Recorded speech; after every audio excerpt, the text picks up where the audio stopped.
Subscribe करें और bell icon को दबाना ना भूलें। आपका अपना मुंबई टाइम्स।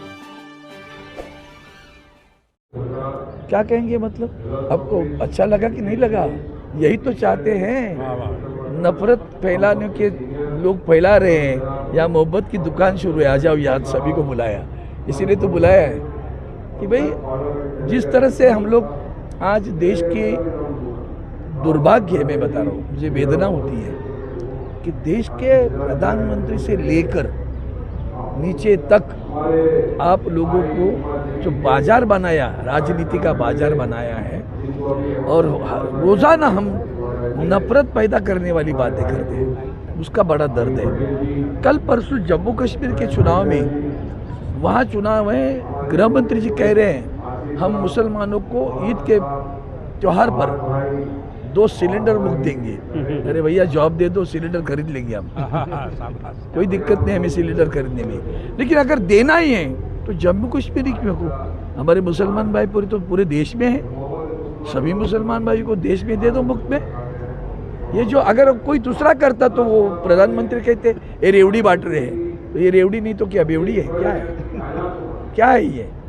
इसलिए मैं आपसे कहता हूँ कि हम उनमें से है कि जो देश के संविधान को मानने वाले हैं। जो लोग देश की संविधान को तोड़ना चाहते हैं उसको मानते ही नहीं, सच बताऊँ तो। और जितनी भी न्यायिक संस्था है, मैं शब्द प्रयोग कर रहा हूँ, न्यायिक संस्था है, उस संस्थाओं को कल ही, पिछले हफ्ते ही हमारे आदरणीय सर्वोच्च न्यायालय ने कहा ये तो पिंजरे का पोपट है, पिंजरे का पंछी है। इसका मतलब क्या, आप सोचो। तो जुडिशरी होने दो, या सीबीआई होने दो, ईडी होने दो, इनकम टैक्स होने दो, या कोई और सारे डिपार्टमेंट एक ऐसे बन गए कि बस उनके गुलाम बने। और कहा भी इलेक्शन कमीशन नहीं चुप बोलना भैया, सभी गुलाम बनकर काम कर रहे हैं, देश की संविधान को ठेस पहुंचा रहे हैं। हिम्मत नहीं इनमें से किसी की, ये गलत हो रहा है बोलने की भी। ये तो दुर्भाग्य है देश का। इसलिए हमें संगठित होना है, और जो लोग चाहते हैं कि यहाँ दीवारें पैदा करें, नफरत पैदा करें, हिंदू मुस्लिम जात पात धर्म के आधार पर, उसको टुकराना है, मजबूती से इकट्ठा रहना है। थोड़ा सा बच गया रे, शोले वाला डायलॉग, बच गया रे। यहाँ अभी चुनाव है, चुनाव के लिए सारी राजनीति चल रही है। रोजाना आप देख लो कि रोजाना कुछ न कुछ सरकार घोषित करती है, लेकिन वही सरकार दुर्भाग्यवश जब हमारी महिलाओं पे अत्याचार होती है तो कानून व्यवस्था ध्वस्त हुई है। कुछ नहीं है, कानून कहाँ है, रोजगार कहाँ है? हमारे ये जवान बच्चे सब घूम रहे हैं ना ग्रेजुएट लेके। इसलिए हम आपसे प्रार्थना करते हैं, इसके माध्यम से ये बड़ा अच्छा कार्यक्रम रिजवी कॉलेज में लिया गया, सभी को बुलाया। दिल खोलकर बोलो, लेकिन दिल और जुबान एक बात करे, इतना ही मैं कहता हूँ। जुबान पे एक और दिल में अलग, वो हमारा काम, हमारी औलाद नहीं है, बाला साहब ठाकरे जी की औलाद है। और जो जुबा पे है, खुशी हुई यहाँ आके, क्योंकि मोहम्मद पैगंबर जी के जो इस समाज को, विश्व को जो उन्होंने संदेश दिया है, मैसेज दिया है, उसका यहाँ फिर एक बार, क्योंकि हर समाज, हिंदू हो, मुसलमान हो, सिख हो, क्रिश्चियन हो, सभी हिंदुस्तानी एक साथ रहना चाहिए। और मोहम्मद पैगंबर जी ने जो संदेश दिया है वो सिर्फ मुसलमानों के लिए नहीं तो पूरे विश्व के लिए दिया है।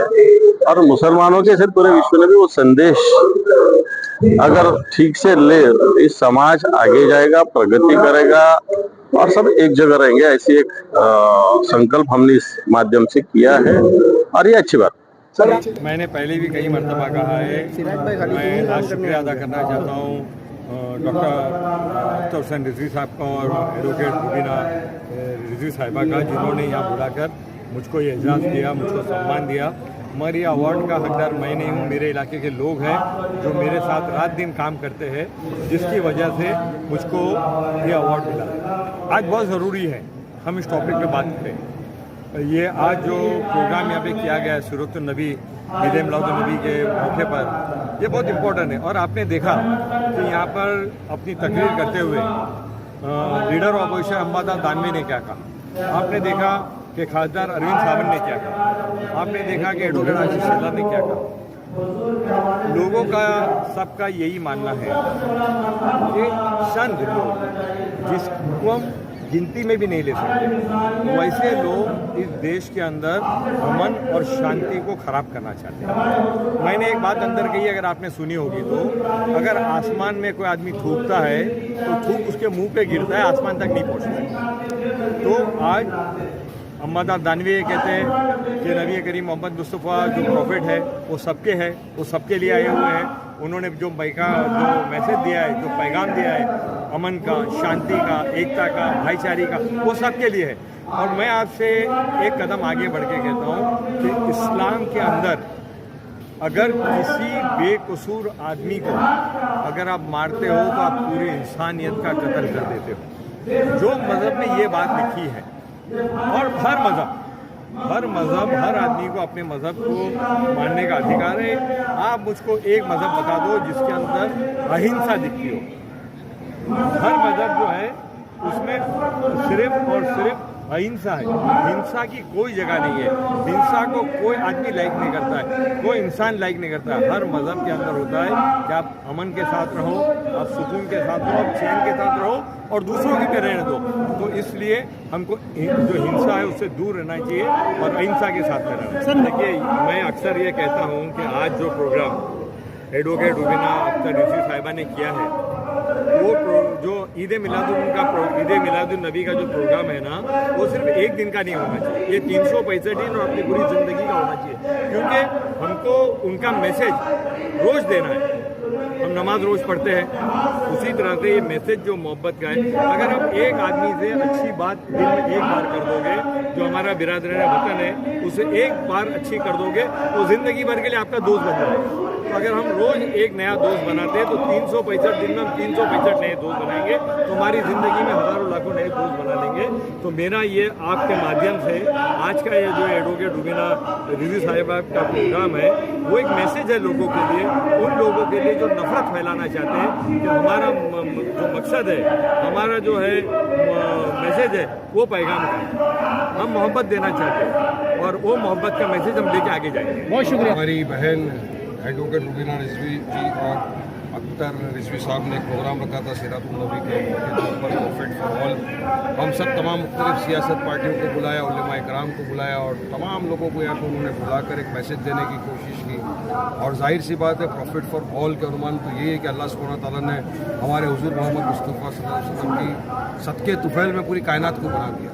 वो तो सबके लिए चाहते थे कि सब एक साथ होकर रहे, अमन शांति का पैगाम, उसी के ऊपर बात करने को बुलाया। काफ़ी सियासत पार्टियों ने अपनी अपनी बात रखी, हमने भी अपनी बात रखा और हमने कहा कि बिल्कुल सही बात है, लेकिन कुछ नफरती लोग ऐसे आ गए हैं जो अपनी सियासती रोटी गर्म करने के लिए अब उनको एक ही मौका मिलता है जब डेवलपमेंट और विकास में फेल हो जाते हैं, जब आम जनता सवाल करने लगती है, ध्यान भटकाना है, जवाब नहीं देना, फिर एक ही चीज़ चलती है, जाओ मुसलमानों के खिलाफ अनाप शराब बकवास करो, इस्लाम को गाली दो, हुजूर की शान में गुस्ताखी करो और ध्यान सबका भटका दो। अब यही हुआ। हमने कहा कि कुछ दिन पहले आपने देखा किस तरह से रामगिरी आ गया, अचानक से हमारे हुजूर मोहम्मद मुस्तफ़ा सल्लल्लाहु अलैहि वसल्लम की शान में गुस्ताखी किया।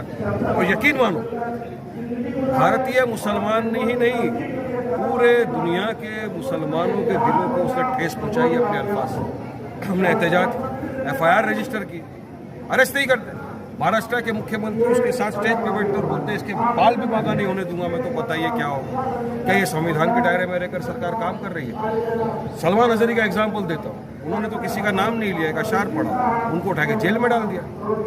तो कानून अलग अलग क्यों? अब फिर वो आ गया दूसरा, वो नफरती चिंटू, इतना सा स्कूल बॉय, वो आके बोल रहा है कि मुसलमानों को मस्जिद में घुस के चुन चुन के मारेंगे। कैसा मारेगा भाई? आ जा मस्जिद में, आएगा तो तू दो टांग के ऊपर, लेकिन जाएगा तो स्ट्रेचर पे, यकीन है मेरे को। 5 साल का बच्चा दौड़ा लेगा। तो इस तरह की बात करना, फिर 24 घंटे का टाइम तो सारे मुसलमानों को खत्म कर देंगे। आजा खत्म करके दिखा दे। अरे क्या हलवा है क्या? देखो, मुसलमान डरता किसी के बाप से नहीं है, मगर हम लोग कायदे कानून का पालन करते, संविधान को मानते हैं, इसलिए हम लोग कोई इस तरह का कदम नहीं उठाते। मगर हमारी खामोशी को हमारी कमजोरी समझ जाए, ये नहीं समझना चाहिए।